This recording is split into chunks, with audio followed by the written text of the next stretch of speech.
costume Halloween contest at school, at the Thomas A. Hendricks Elementary School.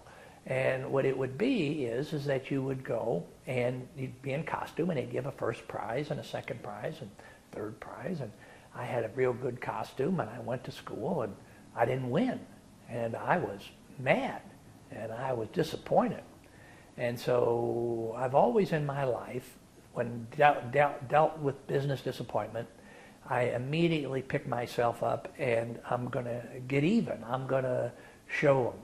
So the school, at the elementary school, every November we had it was the Hendricks School's supper, and they'd serve chili, and this was long before pizza and chicken fingers and stuff. This was chili, be a chili supper.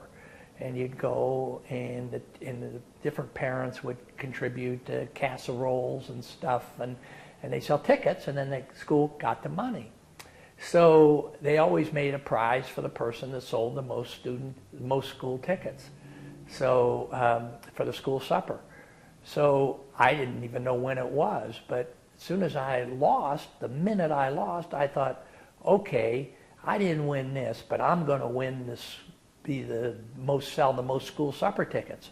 So immediately I went home, and I took the costume and I threw it in the corner, and I went down to the merchants in Shelbyville. We called it Uptown, which was just where the stores were. And what a merchant would do is that he would buy from the first person that came, and then he'd tell everybody else, well, I'm sorry, I always bought from Bart Kaufman. So he'd buy, that way every merchant would buy $1 worth of tickets, 10 tickets for a dime a piece.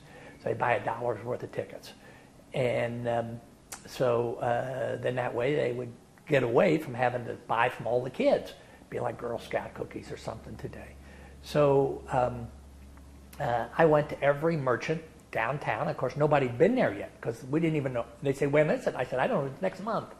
And they said, well, how come you don't know the date? I said, well, I just didn't, they haven't told us yet, but I know it's going to be next month. So I sold virtually every merchant in town, every store I went to. And one guy, it was called Kazart's Florist, and I didn't know how to spell Kazart's.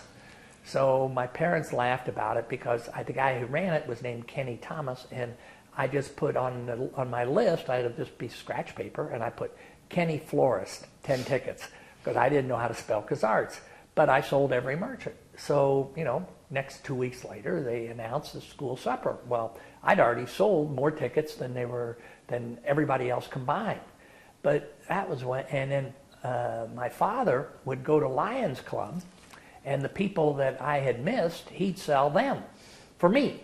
So he'd say, give me the tickets. So he'd go to, like I did for all of you at school, for you and Grant and Wendy and Emily, and I'd take the tickets and sell them, just like I do right now for the magazines for the kids for Park Tudor. They have these magazine sales or trash bag sales for Emily's kids, and I have them for here. Well, my dad did that for me. So, I mean, I probably sold $200 worth of tickets, and the next kid sold $4 worth of tickets. So that was kind of my getting even, but it was kind of a precursor to my whole life of I sold seeds and I sold greeting cards. I never had a paper route, but I sold anything. And it was just something I liked to do, and I did it. So I'm in Bloomington, and when I was growing up, I also had jobs. My dad was insistent that I work, and I worked in a soda shop when I was about 12. Worked there. I worked at Polly's Market, and then when I got to be 16, I worked in a cannery, a pea factory, and I had no idea. And I went to work, and I had to report. It was in Morristown by the Copper Kettle. I had to go to work at 9 o'clock in the morning. So I drive there, and I'm just 16, and I drive up to Morristown, which is 9 miles away, and I report for work at 9 o'clock. And at noon, they say, okay, time for lunch. We'll see you in an hour. fine. So I went out and I got lunch, and I came back, and about 4 or 5 in the afternoon, I'm thinking, hey, this is, I'm about ready to go home. And nothing happens. And at 5:30 or 6, they say, well, time for dinner. We'll see you back at 7 o'clock. I'm thinking, 7 o'clock? What do they mean 7 o'clock? I've already worked all day.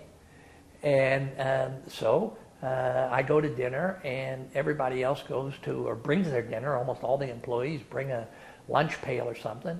Me, I go to Copper Kettle because I'm in Morristown, and I'll go get a chicken dinner. So I go get a chicken dinner. It was probably cost more than what you made all day. No, it was $4 probably, and I was making $1 an hour or so. So no, and so I went to Copper Kettle, and I got a table for one and ate dinner.